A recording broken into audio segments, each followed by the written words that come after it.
Now I know everything. And nothing's keeping me here anymore. That morning, when I walked into the kitchen, I found my wife's sister with her 3 kids and a boyfriend I'd never seen before, eating cereal out of our wedding china like they owned the place. "Morning, Todd," Ashley chirped, not bothering to look up from her phone. "Hope you don't mind. Julie said I could crash here for a while." I stood in my own kitchen doorway, briefcase in hand, watching this 24-year-old train wreck feed Lucky Charms to her youngest, while her mystery boyfriend, a guy with neck tattoos and the general appearance of someone who'd been banned from several Walmarts, scrolled through what looked like my Netflix account. "Define a while," I said, pouring coffee into my travel mug. "Oh, until I get back on my feet, maybe a few months."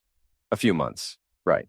Because nothing says temporary arrangement like a woman who'd never held a job longer than 6 weeks and treated responsibility like a contagious disease. "Where's Julie?" I asked, though I suspected I already knew. My wife had perfected the art of making major household decisions while conveniently absent for the aftermath. "Yoga class, then lunch with Mom. She said to tell you she'll be home around 4. Of course she did. Julie's schedule had become increasingly mysterious over the past few months. Yoga classes that lasted 3 hours. Shopping trips that required overnight stays, business dinners that somehow never involved anyone from her actual job.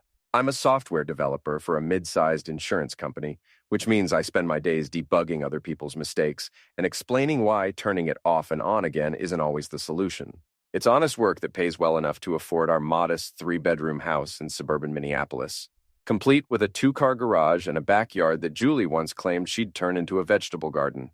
That was 2 years ago. Now it's mostly weeds and a rusty swing set the previous owners left behind. Uncle Todd, Ashley's oldest kid, I think his name was Braxton or Braden or some other name that screamed, "My mom peaked in high school," tugged on my sleeve. "Can we use your PlayStation?" "It's in the basement," I said, checking my watch. I was already running late, and my morning stand-up meeting started in 20 minutes. "Try not to break anything." The neck tattoo boyfriend looked up for the first time. "You got any beer?" It was 7:30 in the morning. "In the fridge," I said, because arguing would take longer than just letting him discover we only had Julie's organic kombucha and my weekend craft beer selection. I grabbed my keys and headed for the door, but Ashley's voice stopped me. "Oh, and Todd? Julie said to tell you that Ronan might stop by later. Something about looking at the upstairs bathroom." Ronan, Julie's coworker from her father's real estate development firm. Tall, handsome in that Ken doll way that made me feel like the consolation prize, and blessed with the kind of confidence that comes from never having to debug a legacy code base written by someone who thought commenting was for weaklings. "What's wrong with the upstairs bathroom?" I asked. Ashley shrugged. "Dunno. Something about the tile work. Julie said he's really good with his hands." "I'll bet he is." The drive to work gave me 20 minutes to process what my life had become. My house was being invaded by my sister-in-law and her traveling circus of dysfunction. My wife was spending more time with her coworker than with me, and somewhere in the back of my mind, a little voice was suggesting that maybe these things weren't entirely unrelated.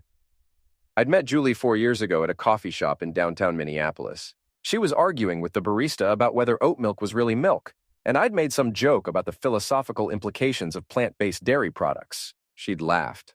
Actually laughed.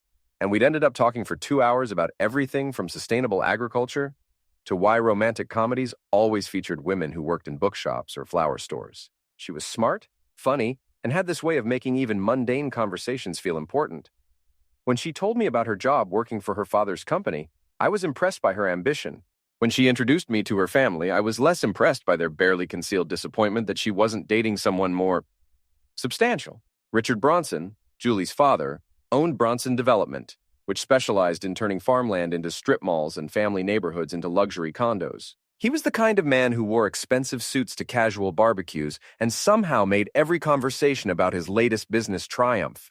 Julie's mother, Patricia, was a former beauty queen who channeled her competitive spirit into charity work and passive-aggressive commentary about other people's life choices. They'd tolerated me during our engagement, but I could tell they were hoping Julie would come to her senses and upgrade to someone with a trust fund and a family name that appeared on buildings downtown. We'd been married for 2 years now, and lately, it felt like Julie was starting to agree with them. My phone buzzed as I pulled into the office parking lot. A text from Julie. "Running late today. Don't wait up for dinner." Another mysterious delay. Another evening alone with Ashley's circus act. I was starting to think the divorce papers couldn't arrive soon enough. Work was the usual parade of meetings about meetings and urgent fixes for problems that should have been solved months ago. I spent most of the morning explaining to our project manager why we couldn't just make the database faster without actually addressing the underlying architectural issues, then debugging a payment processing error that turned out to be caused by someone testing in production. Around lunch, I got a call from my friend Derek. "Hey man, you free for drinks tonight?" Been a while since we hung out. Derek and I had been friends since college, bonding over late-night gaming sessions and a shared appreciation for craft beer and terrible action movies. He worked in construction now, running his own small contracting business, and was one of the few people who'd never seemed impressed by Julie's family connections. "Can't tonight," I said. "Family situation. Everything okay?" I considered how to explain that my sister-in-law had turned my house into a halfway house for underachievers. Julie's sister is staying with us for a while, with her kids and boyfriend. Yikes. How long is a while? Unclear, possibly forever. Derek laughed, but it wasn't entirely friendly. Sounds about right for the Bronson family. They're good at making other people deal with their problems. There was an edge to his voice that I hadn't heard before. "What do you mean?" "Nothing, man, just, you know how they are." But I didn't know how they are, not really. I knew Richard was demanding and Patricia was judgmental, but Derek was talking about something else. "Derek, what aren't you telling me?" A pause. "Look, it's probably nothing, but my crew did some work on one of Bronson's properties last month. Office renovation downtown. And I saw Julie there a few times. With that guy Ronan." My stomach tightened. "So, they work together." "Yeah, but they weren't exactly acting like co-workers, if you know what I mean." I knew what he meant. I just wasn't ready to hear it. "I'm sure it's nothing," Derek continued, but his tone suggested otherwise. "Just thought you should know." After we hung up, I stared at my computer screen without seeing it. Julie working late. Mysterious appointments. Ronan coming over to look at bathroom tiles. I pulled up our cell phone account online and scrolled through the usage details. Julie's texts had tripled in the past 2 months, mostly to a number I didn't recognize. When I cross-referenced it with her contacts, it came back as R. Mitchell. Ronan Mitchell. They'd exchanged 47 texts yesterday alone. I closed the browser and tried to focus on work, but the numbers kept running through my head. 47 texts on a Tuesday, between co-workers. The afternoon crawled by. Every time my phone buzzed, I expected it to be Julie with another excuse, another delay, another reason she couldn't be home. Instead, it was mostly Slack notifications and automated system alerts. At 5:30, I gave up pretending to be productive and headed home. Ashley's boyfriend was on my couch, drinking my beer and watching what appeared to be a marathon of reality TV shows about people with unusual hobbies. The kids were in the basement, and from the sound effects drifting upstairs, they discovered my gaming collection. "Where's Ashley?" I asked. "Job interview," he said without looking away from the screen. "Some retail thing at the mall." "What about you? Any job prospects?" He shrugged. "Market's tough, you know? Especially for people with my background." I was afraid to ask what his background was. Julie got home at 8:30, carrying takeout bags and wearing the kind of smile that suggested she'd had a very good day. "Sorry I'm late," she said, kissing my cheek. "Crazy day at the office. But I brought Thai food. How was yoga?" I asked. She paused for just a fraction of a second. "Great. Really centered me for the day." We ate dinner while Ashley's kids ran around the living room and her boyfriend provided commentary on a show about competitive dog grooming. Julie seemed distracted, checking her phone every few minutes and smiling at messages I couldn't see. "So," I said, "Ashley mentioned Ronan might stop by to look at the bathroom." "Oh, right. He's really good with renovation stuff. Thought he could give us some ideas for updating the tile work." "I didn't know we were updating the tile work." "Well, it's looking pretty dated, don't you think? And if we're going to have Ashley staying here for a while, we should make sure everything's in good shape." Ashley was staying indefinitely, and now we were renovating for her benefit. Perfect. "How long have you and Ronan been working together?" I asked. "About 6 months. He transferred over from the Minneapolis office. Really sharp guy. Dad thinks he has a lot of potential." "I'll bet he does." After dinner, Julie disappeared upstairs to take a bath, and I found myself alone with our house guests. Ashley's boyfriend had moved on to beer number 4 and a show about people who collect vintage lunchboxes. "So," I said, settling into my recliner, "what kind of work do you do?" "Little bit of everything," he said. "Construction, landscaping, whatever comes up." Anything coming up soon? Hopefully. Ashley's got some connections through her family. Might be able to hook me up with something. Of course she does. The Bronson family was apparently in the business of solving everyone's problems except their own. My phone buzzed. A text from Derek. Beer tomorrow? I think we should talk. I glanced toward the stairs where I could hear Julie talking to someone on the phone.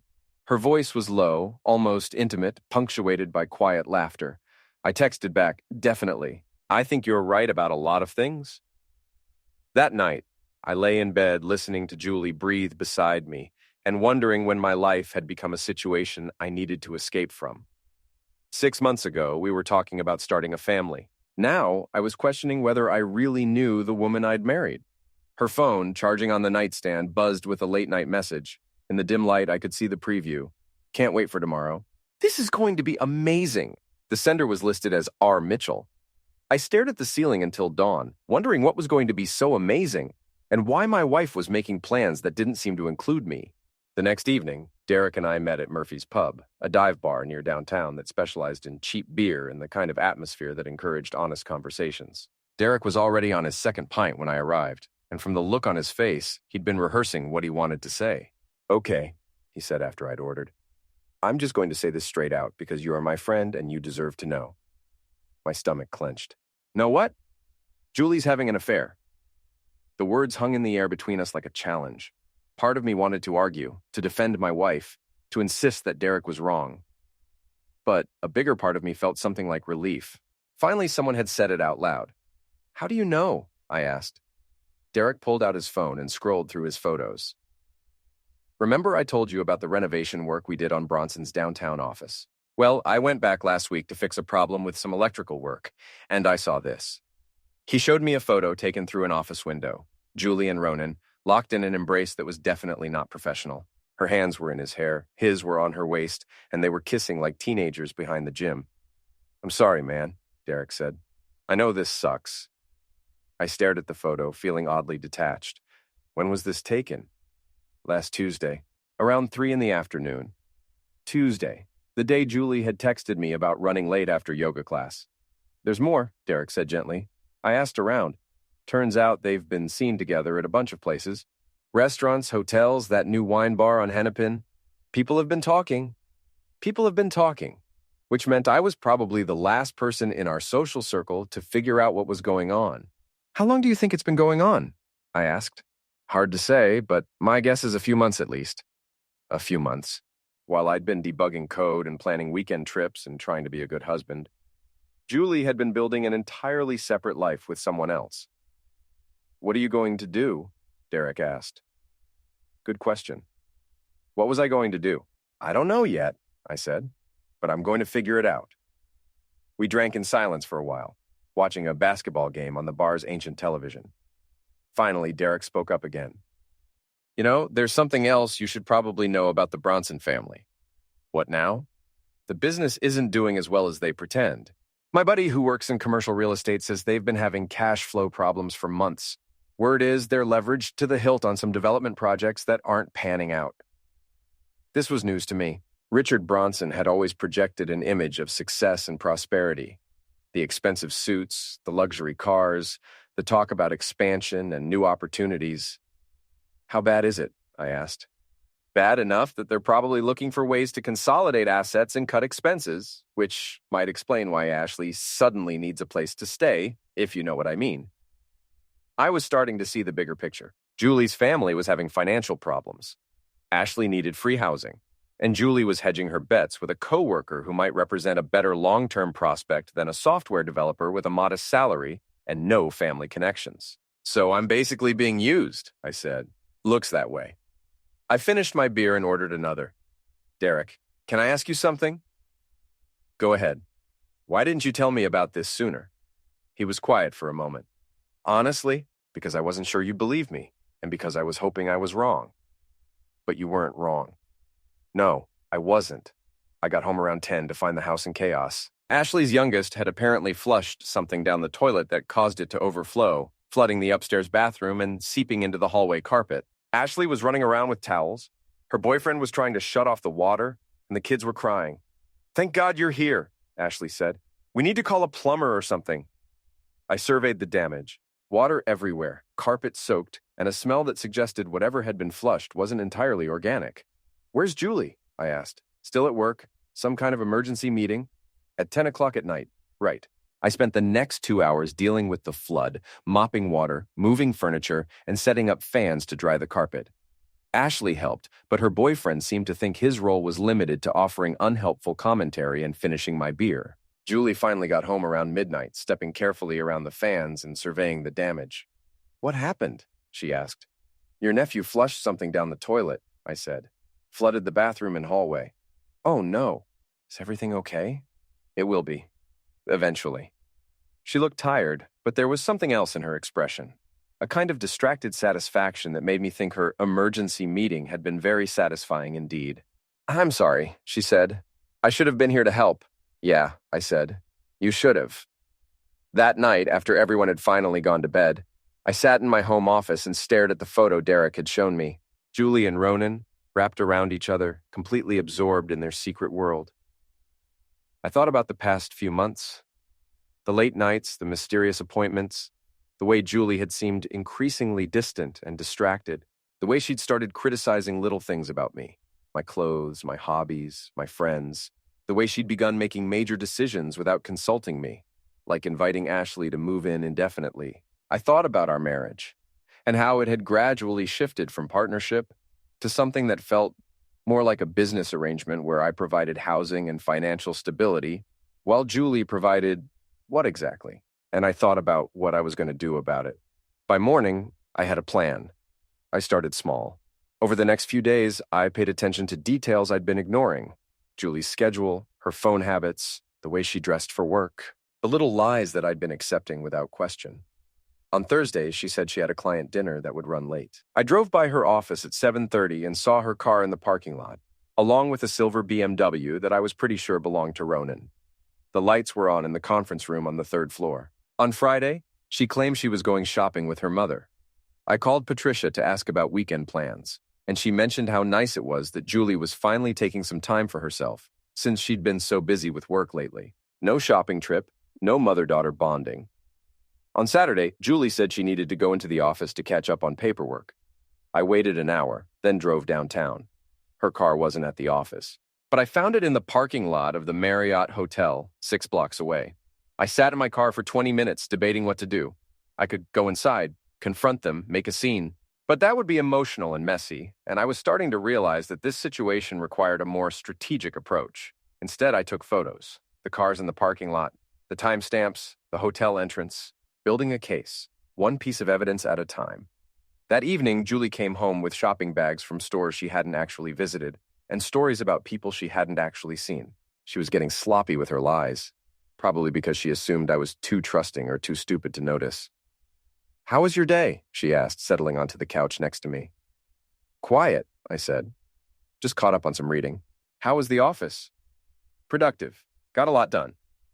I nodded and went back to my book, but I was thinking about the hotel parking lot and wondering how long this had been going on. On Sunday, I made an excuse to visit my parents and instead drove to Derek's house. He was working in his garage, restoring an old Mustang that had been his project for the past 3 years. "How's it going?" he asked, looking up from the engine. "I need a favor," I said. "And it might be kind of weird." "Weird how?" I explained what I'd discovered over the past few days. The lies, the hotel, the growing evidence that Julie was living a double life. "What do you need from me?" Derek asked. "I need someone to document this properly. Photos, times, dates, someone who isn't emotionally involved." Derek wiped his hands on a rag and considered this.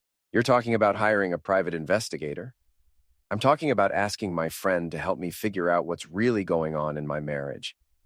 "Todd, are you sure you want to go down this road? Once you have proof, you can't unknow it." "I already know," I said. "I just need evidence." Derek nodded slowly. "Okay, but we do this right, professional. No crazy stalker stuff." "Agreed. And when we have what we need, you promise me you'll handle this through proper channels. Lawyers, divorce proceedings, the whole thing. No vigilante justice." "I promise." But even as I said it, I was thinking about Ashley and her boyfriend drinking my beer and flooding my bathroom. About Julie's family treating me like a convenient solution to their problems. About months of lies and manipulation and being taken for granted. maybe I'd handle things through proper channels. But that didn't mean I couldn't have a little fun along the way. Derek and I spent the afternoon planning our approach. He had experience with surveillance from his construction work, insurance fraud investigations, worker compensation cases, that sort of thing. He knew how to document evidence properly and how to avoid the legal pitfalls that could make our findings inadmissible. The key, he said, is to be systematic. We need patterns, not just isolated incidents. Multiple locations, multiple dates, consistent behavior. How long will that take? A couple of weeks, maybe. Depends on how often they meet and how careless they're being. They're being pretty careless. Good. That makes our job easier. I drove home feeling like I had a purpose for the first time in months. I wasn't just the victim of someone else's deception anymore. I was gathering intelligence, building a case, taking control of the situation. Julie was in the kitchen when I got home, making dinner while Ashley's kids ran around the living room and her boyfriend channel surfed through my premium cable package. "Where were you?" Julie asked. "Visiting my parents," I said, which was technically what I'd told her I was doing. "How are they?" "Good," they asked about you. "That's nice. Dinner will be ready in 20 minutes. I watched her cook, noting the way she kept checking her phone and smiling at messages I couldn't see. The way she seemed distracted and happy, like someone with a delicious secret. In 2 weeks, I'd know exactly what that secret was. And then we'd see who was really in control of this situation. 2 weeks later, Derek handed me a manila folder thick with photographs, time-stamped documents, and detailed surveillance notes. The evidence was overwhelming and depressingly thorough. Julie and Ronan had been meeting regularly for at least 3 months. Hotels, restaurants, even a weekend trip to a cabin in Wisconsin that Julie had explained as a work retreat. They weren't being subtle about it, holding hands in public, kissing in parking lots, acting like a couple who assumed no one was paying attention. "This is pretty damning stuff," Derek said as we sat in his truck outside Murphy's Pub. "You could take this to any divorce attorney and walk away with a favorable settlement." I flipped through the photos, feeling strangely calm. "What about the financial stuff? Bronson Development?" "That's interesting too. I did some digging through public records. They're in serious trouble. 3 major projects have stalled. They're behind on loan payments, and there are rumors about a federal investigation into some of their permitting practices." "How serious?" "Serious enough that they're probably looking at bankruptcy within the next year, maybe sooner." So Julie's family was broke, and she was hedging her bets with a coworker who might represent a more stable future. It was almost insulting how predictable it was. "There's something else," Derek said, "about Ashley." "What about her?" "She's not just staying with you temporarily. She got evicted from her last place 3 months ago. Before that, she was living with your in-laws, but they kicked her out. You're basically her last option. And Julie didn't tell me any of this. Doesn't look like it." I closed the folder and stared out at the street. "Derek, can I ask you something?" "Sure." "Do you think I'm an idiot?" He was quiet for a moment. "I think you're a good guy who trusted the wrong people. That doesn't make you an idiot. It makes you human. But I should have seen this coming." "Maybe. But that's not really the point anymore, is it? The point is what you do next." What I did next was go home and act like nothing had changed. I had dinner with Julie and our house guests, watched television, made small talk about work and weather and weekend plans. But inside, I was calculating. Julie was planning to leave me, probably as soon as she figured out how to maximize her financial advantage in a divorce. She was keeping Ashley around as a witness to my supposed shortcomings as a husband, the way I didn't help enough with household chores, the way I was impatient with her family, the way I wasn't supportive of her career ambitions. It was actually a pretty smart strategy, except for the part where she'd underestimated how smart I was. The next morning, Julie announced that she'd be working late again. "Big project deadline," she said, not quite meeting my eyes. "Might not be home until after 10. "That's fine," I said. "I'll probably hang out with Derek anyway." "Good. You should see your friends more often." The irony was almost funny. My cheating wife was encouraging me to maintain my friendships. After she left for work, I called in sick and spent the day making preparations. I opened a new bank account and transferred half of our savings, my legal right as a joint account holder. I made copies of all our important documents and stored them in a safety deposit box. I contacted a divorce attorney and scheduled a consultation for the following week. And then I did something that probably wasn't entirely mature, but felt absolutely necessary.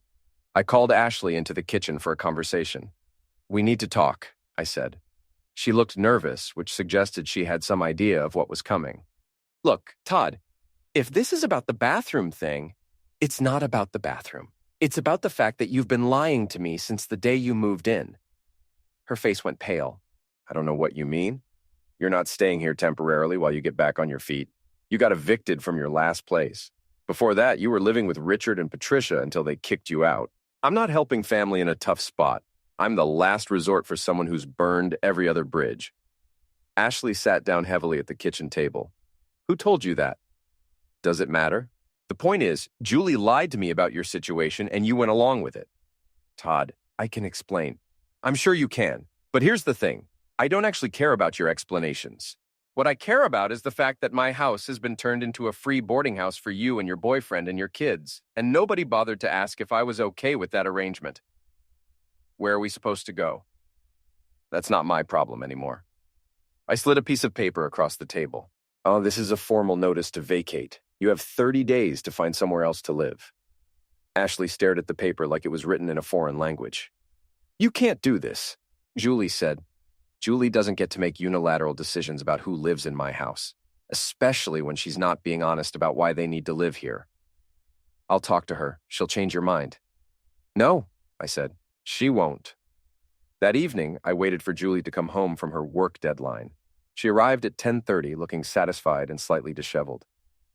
How was your day? She asked, kissing my cheek. Interesting, I said. Ashley and I had a conversation. Julie froze. About what? About her housing situation, the real one, not the version you told me. I watched the color drain from her face as she realized what I'd discovered. Todd, I can explain. I'm sure you can. Just like you can explain your work deadlines and your yoga classes and your shopping trips with your mother. She sat down across from me, and for the first time in months, I had her complete attention. What do you want me to say? She asked quietly. I want you to tell me the truth about Ashley, about your family's financial situation, about Ronan. The name hung in the air between us like a tool. Julie's eyes widened, and I could see her calculating how much I knew and how much she could still deny. I don't know what you think you know, she said finally. I know enough. We stared at each other across the kitchen table, and I could see the exact moment when she realized that her carefully constructed deception had collapsed. So what happens now? She asked. Now we stop pretending, I said, and we figure out how to end this marriage like adults. Todd, please. It's not what you think. It's exactly what I think.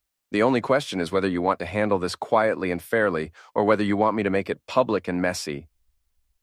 Julie's mask finally slipped, and I saw something cold and calculating in her expression that I'd never noticed before. You wouldn't dare, she said. Try me. We sat in silence for a long moment, and I realized that this was the first honest conversation we'd had in months, maybe years. I want you out of the house by the end of the week, I said finally. This is my house too. Then we'll let the lawyers sort it out. But I'm not living with someone who's been lying to me for months. Julie stood up, her hands shaking with anger. You have no idea what you're doing. My family will destroy you. Your family is broke, I said calmly. And I have documentation of everything you've been up to with Ronan. So I'd suggest you think very carefully about how you want to play this. She stared at me for a moment longer, then turned and walked upstairs. I heard her on the phone a few minutes later, speaking in urgent, hushed tones. I sat at the kitchen table and felt something I hadn't experienced in months. Satisfaction. For the first time since this whole mess started, I was the one in control. But I wasn't done yet. Not by a long shot. The next few days were tense, but productive. Julie moved out of our bedroom and into the guest room, displacing Ashley's boyfriend, who had to sleep on the couch. The house felt like a war zone, with everyone walking on eggshells and avoiding direct conversation. Julie tried several different approaches to regain control of the situation. First, she attempted tears and apologies, insisting that her relationship with Ronan was just emotional support during a difficult time in our marriage.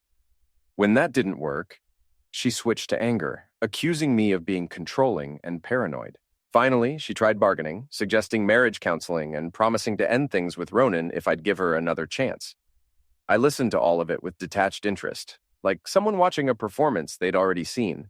You're not even trying to save our marriage, she said on Thursday evening, cornering me in the kitchen while I made coffee. There's nothing left to save, I replied. You made that decision months ago. That's not true. I made a mistake, but we can fix this.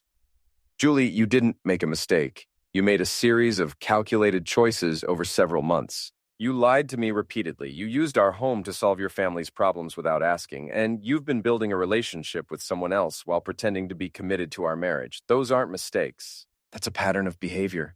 She was quiet for a moment. What do you want from me? I want you to move out. I want Ashley and her entourage gone. And I want to end this marriage with whatever dignity we have left. And if I don't agree, I pulled out my phone and showed her one of Derek's photos, her and Ronan kissing in the hotel parking lot.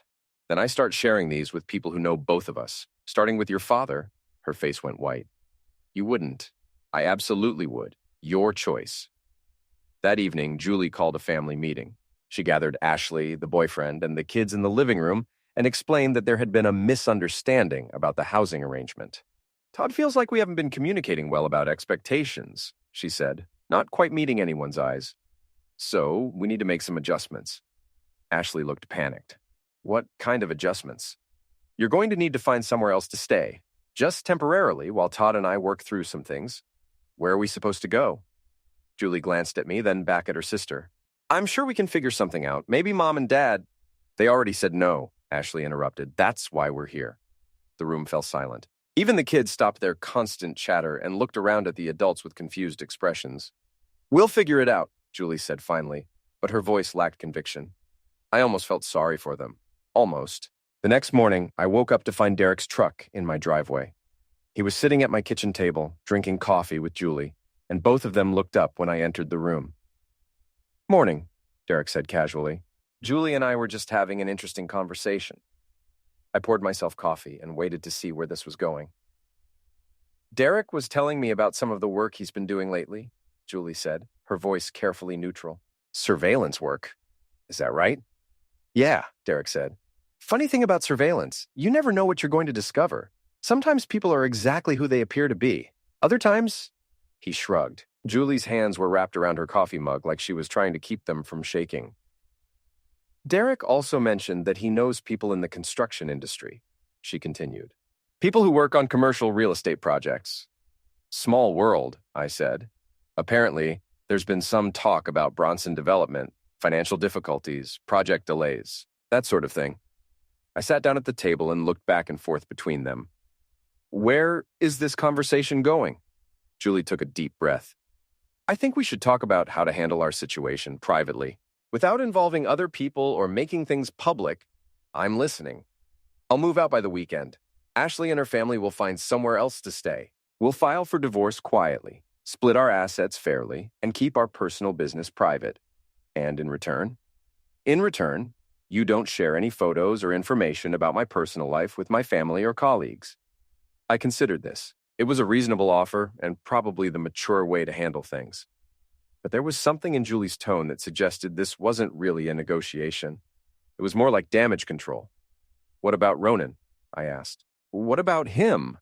Are you planning to continue seeing him? Julie glanced at Derek, then back at me. I don't think that's relevant to our divorce proceedings. It's relevant to me. Todd, we're getting divorced. What I do after that is my business. She was right, of course, but I was starting to realize that my feelings about this situation weren't entirely rational. I wasn't just hurt by her betrayal. I was angry about being manipulated and taken for granted. Okay, I said finally. I agree to your terms, with one addition. What? I want a written apology. Not for the affair, I don't care about that anymore, but for the lies about Ashley's situation, for making major decisions about our household without consulting me, and for treating me like I was too stupid to notice what was going on. Julie's jaw tightened. You want me to apologize for protecting my family? I want you to apologize for lying to me. Derek cleared his throat. Maybe I should go. No, I said. Stay. I want a witness. Julie stared at me for a long moment, and I could see her weighing her options. Finally, she nodded. Fine, I'll write you an apology letter. Good. And Julie, make it sincere, because if I don't believe it, all bets are off. After Derek left, I spent the rest of the morning making final preparations for my new life as a single man. I contacted a real estate agent about potentially selling the house. I updated my emergency contacts at work and with my bank. I even started thinking about what I might want to do with my free time once I wasn't dealing with other people's family drama. For the first time in months, I felt optimistic about the future. But that afternoon, I got a phone call that changed everything. Todd, this is Patricia Bronson, Julie's mother, calling me directly, which had never happened before. Hello, Patricia. What can I do for you? I think we need to have a conversation about Julie and this divorce situation. I'm not sure there's anything to discuss. Julie and I have worked out the details. I don't think you understand the implications of what you're doing. There was something in her tone that made me pay attention. Not the usual condescending politeness, but something sharper. What implications? Why don't you come by the house this evening? Richard and I would like to speak with you. It wasn't really a request.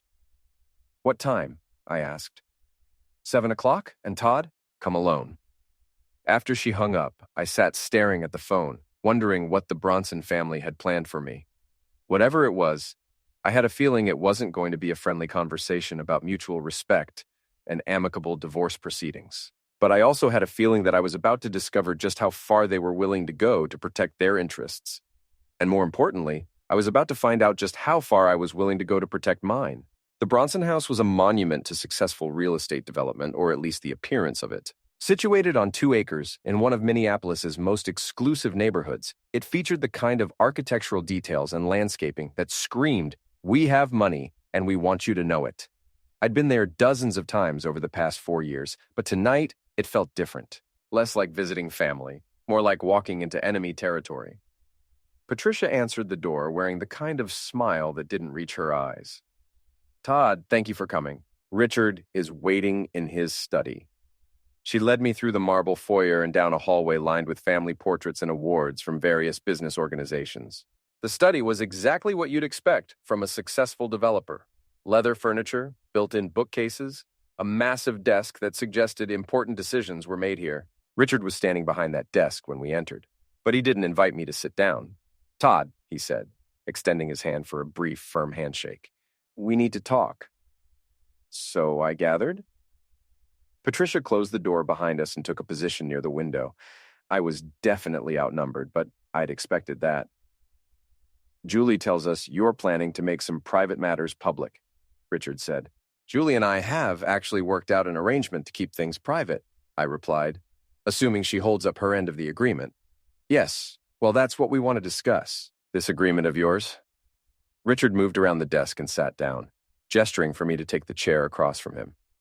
It was positioned slightly lower than his, a subtle power play that probably worked on most people. The thing is, Todd, we're concerned about your motivations here. My motivations? Patricia spoke up from her position by the window. We think you might be trying to extort money from our family. I almost laughed. Extort money? I'm asking for a divorce and an apology. How is that extortion? You're threatening to release compromising photos unless Julie meets your demands, Richard said. That sounds like extortion to me.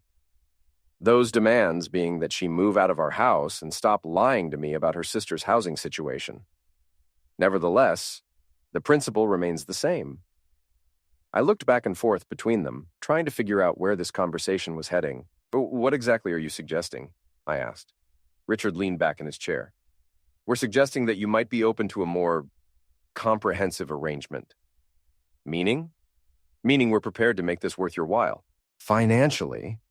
Now I understood. They thought I was trying to shake them down and they were offering to pay me off. How much are we talking about? I asked, curious to see how far they'd go. Patricia and Richard exchanged a look. $50,000, Richard said. Cash. In exchange for your agreement to keep all personal matters private and to finalize the divorce quickly and quietly. $50,000. It was more money than I'd ever had at one time, and probably more than I'd get in a divorce settlement anyway. That's generous, I said. We think so. There's just one problem. What's that? I don't want your money. The room went very quiet. Richard's expression shifted from confident to confused. Everyone wants money, Todd. Not everyone. Some people want other things, like honesty, like respect, like not being treated like they're too stupid to notice when they're being manipulated. Patricia stepped away from the window. Todd, you're being emotional. This is a business decision. You're right. It is a business decision. And my decision is that I don't want to do business with people who think everything can be solved by throwing money at it. Richard's face was starting to turn red. Then what do you want? I want what I already asked for. Julie moves out, Ashley finds somewhere else to live, and I get a sincere apology for being lied to for months. That's it? That's it. Richard stood up and walked to the window, staring out at his perfectly manicured lawn. You're making a mistake, he said finally. How so?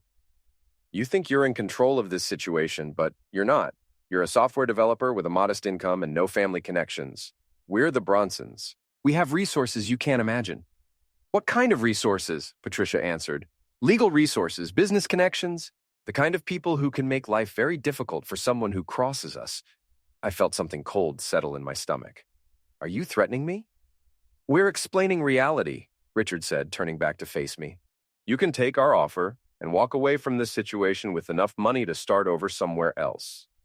Or you can try to fight us and discover just how unpleasant that experience can be. I stood up slowly, keeping my expression neutral. I need to think about this, I said. Of course, take your time, but don't take too much time. Patricia walked me to the door, her smile back in place. Todd, I hope you'll make the smart choice here. For everyone's sake. I drove home in a daze, trying to process what had just happened. The Bronson family had just offered to pay me $50,000 to disappear quietly, and when I'd refused, they'd threatened to make my life difficult. The question was, how serious were they about those threats? I found out the next morning. I woke up to find my car vandalized. Someone had keyed deep scratches into the paint and slashed 2 tires. But the real message was spray-painted across the windshield. Last warning. I called the police and filed a report, but I knew it wouldn't lead anywhere. No witnesses, no cameras, no evidence pointing to any specific person. But I had a pretty good idea who was responsible. I called Derek and explained what had happened. Jesus, Todd. These people are serious. Yeah, I'm starting to figure that out. What are you going to do? I'm going to call their bluff. That might not be the smartest move. Maybe not. But I'm tired of being pushed around. That afternoon, I did something that was probably stupid but felt absolutely necessary. I drove to Ronan's apartment complex and waited for him to come home from work. He pulled into the parking lot around 6:30, driving the silver BMW I'd seen at the hotel. When he got out of the car, I approached him. Ronan, we need to talk. He turned around, and I could see him trying to decide whether to run or fight. About what? About Julie. About the threats your girlfriend's family made to me last night. About my car getting vandalized this morning. I don't know what you're talking about. Sure you do. The question is whether you're stupid enough to think this is going to end well for you. Ronan was bigger than me, and probably stronger, but there was something in my expression that made him take a step back. Look, man, I don't want any trouble. Then you shouldn't have started sleeping with my wife. Julie said you guys were having problems. She said the marriage was basically over. Julie says a lot of things. Most of them aren't true. I pulled out my phone and showed him one of Derek's photos. This was taken 3 weeks ago. Does this look like someone whose marriage is basically over? Ronan stared at the photo, and I could see him realizing that he'd been played just as much as I had. What do you want from me? He asked. I want you to understand something. Julie's family is broke. Their business is failing, and they're probably going to be bankrupt within a year. Whatever future you think you're building with her, it's not going to work out the way you expect. You're lying. Am I? Ask her about her father's cash flow problems. Ask her about the federal investigation into their permitting practices. Ask her why her sister got kicked out of their house and had to move in with us.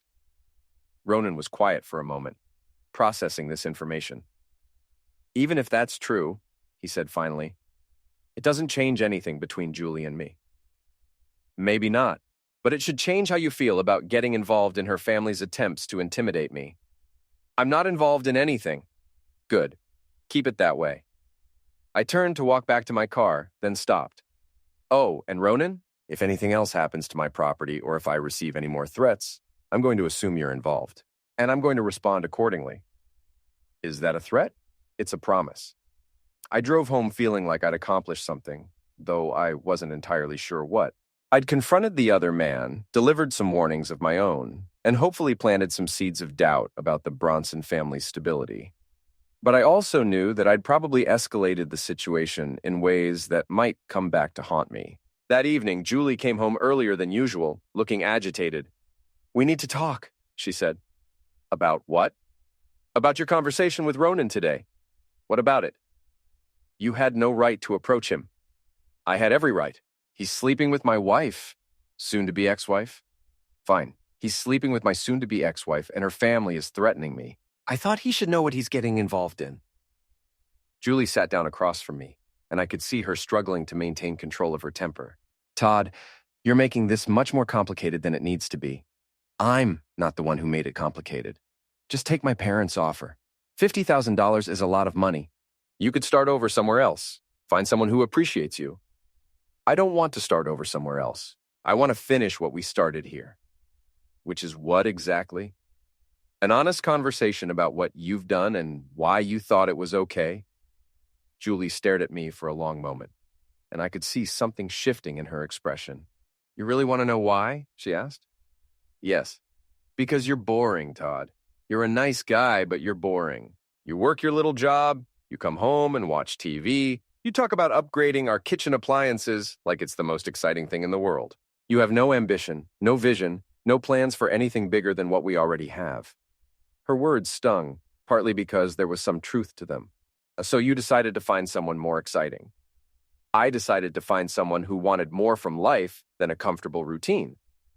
And you thought lying to me for months was better than just asking for a divorce? I thought maybe you'd figure it out and make the decision yourself. I laughed, but it wasn't a happy sound. You wanted me to be the bad guy. You wanted me to end the marriage so you could be the victim. I wanted you to care enough to fight for us. I would have fought for us if I'd known there was a fight happening, but you didn't give me that chance. You just started building a new life and waited for me to notice. Julie was quiet for a moment, and when she spoke again, her voice was softer. You're right. I handled this badly. Yes, you did. But Todd, it doesn't change the fundamental problem. We want different things.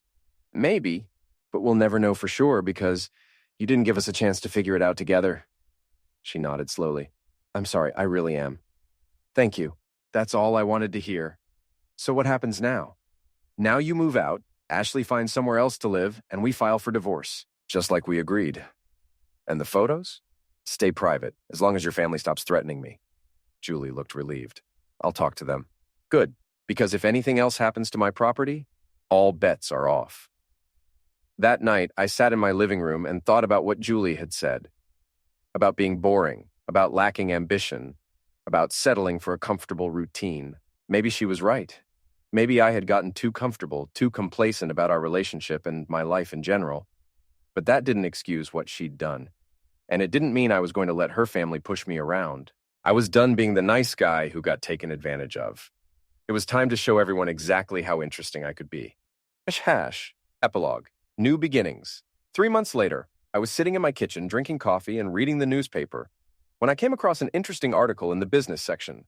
Bronson Development files for Chapter 11 bankruptcy, the headline read. I smiled and kept reading. According to the article, the company had been struggling with cash flow problems for months, and a recent federal investigation into their permitting practices had scared off several major investors. Richard Bronson was quoted as saying that the bankruptcy was a temporary setback and that the company would emerge stronger than ever. I doubted that. My phone rang, interrupting my reading. It was Derek. Did you see the news about Bronson Development? He asked. Just reading about it now. Couldn't have happened to a nicer family. Indeed. How are you doing? Really? I looked around my kitchen, which was clean and quiet and entirely under my control. Ashley and her entourage had moved out 2 weeks after our confrontation, eventually finding a place to stay with some distant relatives in Wisconsin. Julie had moved in with Ronan, though according to mutual friends, that relationship was already showing signs of strain. I'm doing great, I said, and realized that I meant it. The divorce had been finalized the month before. Julie had tried to fight for half the house, but the evidence of her affair had convinced her lawyer that she was unlikely to get a favorable settlement. In the end, she'd taken her personal belongings in a small cash settlement, and I'd kept the house and most of our shared assets. More importantly, I'd kept my dignity. Any regrets? Derek asked. About the divorce? None at all. About not taking their money? I thought about the $50,000 Richard had offered me, and about the life I could have built somewhere else with that kind of head start. No regrets, I said. Some things are worth more than money. After we hung up, I finished my coffee and got ready for work.